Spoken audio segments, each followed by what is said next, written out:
There's a lot of activity going on here in Senate House today, and that's because we have a very special guest.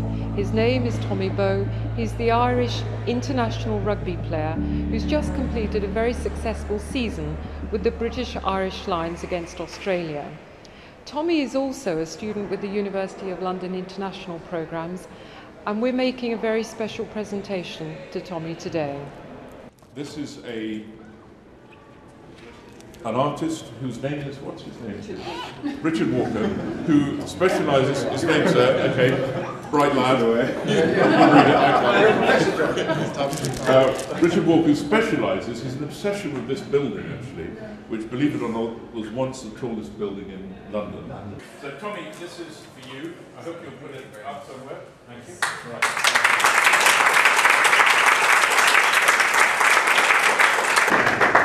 Thank you, Jonathan. Thank you, everybody, for coming to say hello to me today. And thank you very much for this. Will go nicely above my fireplace at home, I'm sure. Private place. I was hoping it would say University of London, so it would do instead of the degree certificate. I don't get it. You have to see Craig about that. Yeah. Yes. Okay. Well, anybody who's marking the examinations here have to just please pass me. It's been a huge privilege for me to be a part of the University of London. You know, I'm very privileged to get the opportunity to study here through the Hibernia College in Ireland, who kind of made it possible for me. And you know, I have an affiliation with Hibernia College in Ireland, and you know, to study at such a high level, it's very difficult, obviously, to mix it with my rugby career as well. But I think it's a huge challenge, and you know, with rugby being such a short career, it's very important to have that sort of education behind you too. So, you know, as a sportsman, your priority is always to train and to be fit and on form and get picked for the team. It must be a bit of a tough choice choosing to sit down with the textbooks and study. It is. It certainly is. But you know, I'm 29 now. I'm coming. I'm not quite at the end of my career yet, but you know, it's at that stage where you need to start looking beyond your rugby career, and I think that the training is very difficult. It's tough. It takes up a lot of your time, but to have, you know, something outside of rugby is very important. You know, with sport, it's very easy. It can consume your life. You can get bogged down in it, and you know, after a bad game, it can really make your life tough.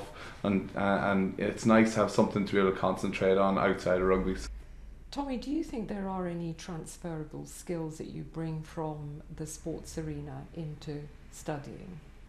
I think that there's a huge amount. You know, in sport, you have to. There's a huge amount of concentration involved. You know, whenever you step out onto the pitch, you know, you're fully focused on the job at hand.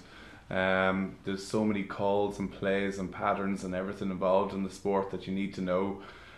So you know, we're constantly kind of exercising our mind, and I suppose in different ways, but I think everything is very transferable. And I think that, you know, being able to exercise your mind and go off and read and do your studies was difficult at the start, but I think the more I got into it, the more I got used to it. It's made it a lot easier, and I think I've definitely found the benefit on the rugby pitch as well. Tommy, how did it feel to be part of such a wonderful and successful tour with the British and Irish Lions recently? To get picked for the British and Irish Lions is a massive honour, but to go and win a series is, you know, tops anything you'll ever do. So it was an amazing experience. You know, for me, you know, I had a few injuries last year. To get picked, you know, was something that, you know, I was so nervous before the team selection, but to get picked, you know, was one of the happiest moments of my career. But then to get, you know, into the team, to get into the test team and to win the series is just something, you know, I'll never forget. As a very young county player in Ireland, did you ever envisage playing at this sort of level? No, certainly not. The dream was always to play for Ireland. You know, I from a young age, my dad was always a big rugby supporter, and I spent my childhood, my younger days, you know, playing mini rugby, playing Gaelic football, playing any sport I could kind of could do in my home county, Monaghan, and you know, the dream was always to go and play for Ireland. You know, the British and Irish Lions was was beyond my dreams. So to play it for Ireland and to play for the Lions is and to win a series, it's something that you would never even imagine. And I think that it's hard to even realise. It still hasn't really clicked in with me yet. It's been a great couple of months for me, and hopefully it'll finish off the months in the middle of August, whenever someone. Correct. I'll be happy with just a pass. 41. Doesn't bother me one bit. But thanks again, and nice to meet you. Cheers.